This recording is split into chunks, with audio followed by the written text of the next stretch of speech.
Hey, what's going on people? It's SGZ here from the SpartanGameZone, and in this video I'll be showcasing the Rosins Thorns, a splash damage pistol that has a truly unique weapon skin and the damage to support it.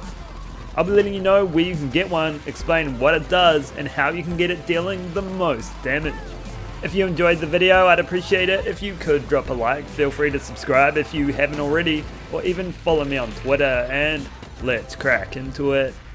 So the Rosins Thorns is a corrosive Torx pistol that has an increased chance to drop from Princess Tarantella II you fight around here in the Bordelrands. It's one of the prettiest weapons you can find, showcasing the game's cover art in all its glory, and I think that's pretty damn cool.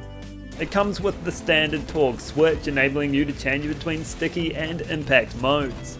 The sticky mode is your typical gyrojet jostle, firing sticky bombs that explode in unison whenever you reload or after 10 seconds.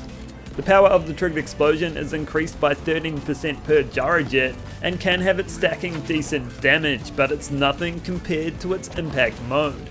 Flicking the switch to explosive dosage will completely transform this gun, adding 4 unlisted projectiles that aren't corrosive but incendiary. It's pretty unique to get a two-tone splash damage pistol, and being strong is just a bonus. The single corrosive round is fired in the center, with the other flaming rounds surrounding it. It is possible to get a ×2 variant through the double penetrating prefix, but unfortunately it only adds corrosive projectiles. That effect is shared by the Infernal Wish and makes the standard variant much better. If you're going for peak damage, an action skill N splash damage anointment is great for those who can constantly trigger it, but next to mags, reload stack and consecutive hits work well too, with next to mags helping to add an extra elemental flavour. It's a weapon that all Vault Hunters can enjoy thanks to its elemental nature, multiple pellets and splash damage.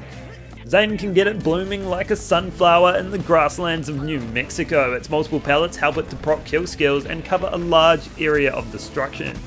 I found it worked best with a Hustler class mod, where its secondary projectiles could land crits and potentially upscale in damage with Eraser.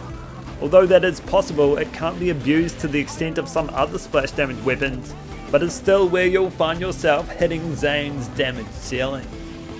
On Amara, its projectile count has it mobbing feverishly, with its incendiary rounds cutting into enemies each time you proc indiscriminate. Heavy Rain not only increases your splash damage, but dramatically increases the speed of its projectiles, making it feel a lot better, and ultimately increases its DPS. Because it's always elemental, she can also increase its damage further through Tempest, and give it a third element with some points in Infusion. Flak has his pick when it comes to the action skill N splash damage proc of Rack Attack or the pallet pummeling of Fadeaway.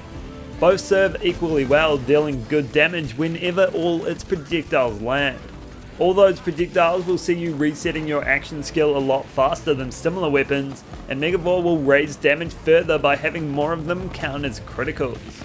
For Moze, it's just another hand cannon that fits perfectly into those poorly manicured fingers. Sometimes its projectiles explode with insane force, but unlike with the Devil's Forearm, you can keep your distance.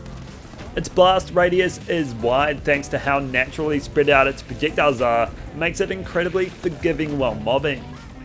It has enough firepower to down bosses, especially flesh ones, and is perfectly equipped to proc Minesweeper micro grenades. With points in redistribution, you'll never need to reload, and it's a great choice to pair with the Green Monster class mod. Overall, the Rosins Thorns is a good splash damage pistol. It gives every Vault Hunter the means to get the job done, not really favouring any of them, resulting in a fine hand cannon all round. I just wish its secondary projectiles could be doubled by an Infernal Wish. So that's all for this video. I hope you enjoyed it and learned about the Rosins Thorns and how to get it reaching maximum damage. If you did, consider dropping a like or subscribing, and I'll catch you in the next one.